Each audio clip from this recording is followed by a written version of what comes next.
This is Neil Schneider for MTBS-TV at GDC 2017. To my immediate right is Jason Riggs, CEO and co-founder of OSSIC. Welcome to the program, Jason. Hey, thanks, Neil. So what have we got on display here? We're showing off the OSSIC X.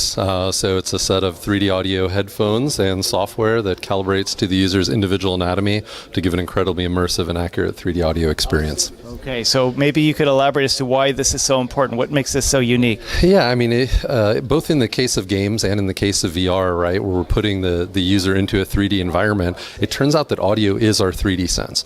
I mean, even in VR, if you imagine the field of vision is maybe 15% of the overall sphere. And so how we're going to direct your sense of attention and create that sense of immersion and presence is going to rely heavily on audio as sort of the natural way to move around in the space, but also to take in the scale of the space.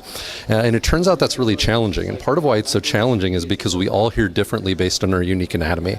And so that what we're doing that's a little bit unique is that we're using physically informed algorithms, and then we're using sensors within the device to learn about the shape and size of your ears, the size of your head, the spacing of your ears.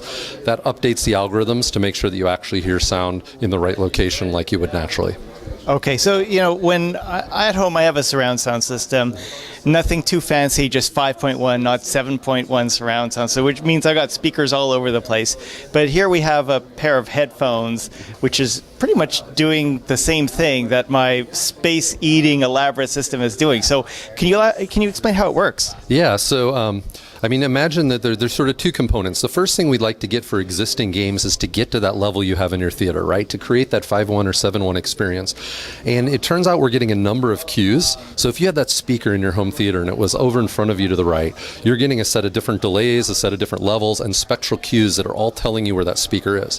And as you move your head, those are updating dynamically to let you know it's fixed in space.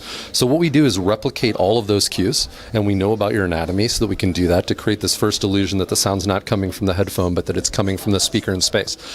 The magic, though, of the potential for doing it in headphones is we have unlimited spatial resolution. Not only can we do the full sphere at any point in space, but we can also start to give you all the depth cues and even change your HRTF based on the depth when it comes into the near field. And so we can have sort of the effect of an infinite amount of speakers. So the long-term potential, if we do it right in the headphones, can go way beyond what is practical to implement on speakers. Well, I tried it out.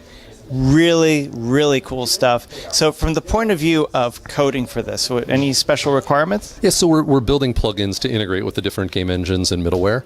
And so, at the simplest level, if we take an existing game in 5.1 or 7.1, you just plug it in, right? It works. But as we start to talk about that future full object-based rendered 3D, we tie a plugin, and the cool thing is in the game engines, all of the sounds are already associated with objects, so that the objects are there, and all we need to do is go through Unity or Unreal and cue the position, and then we can render these one by one as objects and get that sort of infinite spatial resolution.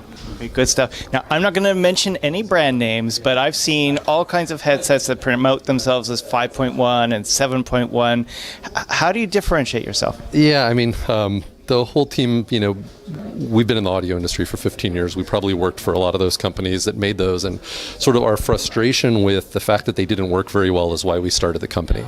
So what we found is that gamers, more than half of them were turning off the surround sound effects because either the coloration was too high or they weren't getting any better front or rear localization, because stereo already kind of does left and right, all right?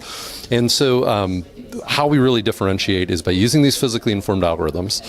This thing has over 20 sensors in it, right? So it's calibrating to your ear, it's calibrating to your head size, and that really creates this huge step function. What we see with the spatial accuracy, even on a 5.1 or 7.1 test with existing headphones, they're only about 20% accurate. So they get the left and right, but they don't get the front, they don't get the back, people get confusion, and the sound quality is impaired. And so for us, the first promise is just giving you the ultimate surround sound headphone that fixes those problems, and then going beyond to full 3D. Now, we're at the Game Developers Conference, so obviously, I take it you want game developers to support this software to make this work. Will this work with other 5.1, 7.1 sources, or is it locked down to an SDK? Yeah, I mean, it works with 5.1 and 7.1. You just plug it in, right? So that's plug and play. There's nothing special that you have to do to work with all the existing games with that. And so I think that's going to be what 90% of the people do. What about movies?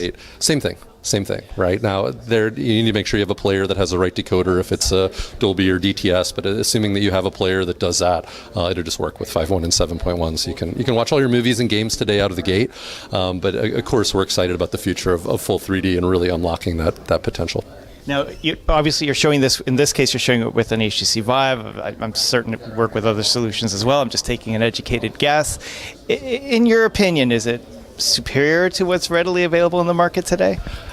In terms of the audio experience? Yes. Yeah, I mean, absolutely. I mean, the challenge is that all of the solutions right now for VR audio are based on the same core technology that simulated surround sound has been based on. It has these same limitations of really adding coloration to the sound and not accurately rendering in space. It's just now we're throwing the user into that world in a slightly different way than we were with a 3D game, but fundamentally it's still a 3D game behind the scenes. As I said, I was really impressed with what I was going to say what I saw, but it's actually what I heard, in that I was in this virtual reality environment and I was pulling these orbs all around me, and I could get all the directional sound and the nuances.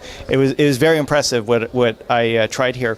Are you ready to announce any release dates? Is that publicized yet? I mean, we're building the developer units next month, so those are coming soon, and then June is mass production for the people who ordered them in Kickstarter. All right. Well, congratulations on your continued success with this. Hey, thanks a lot. This is Neil Schneider for MTBS-TV at GDC 2017. We will, of course, be back with more. Thank you for watching.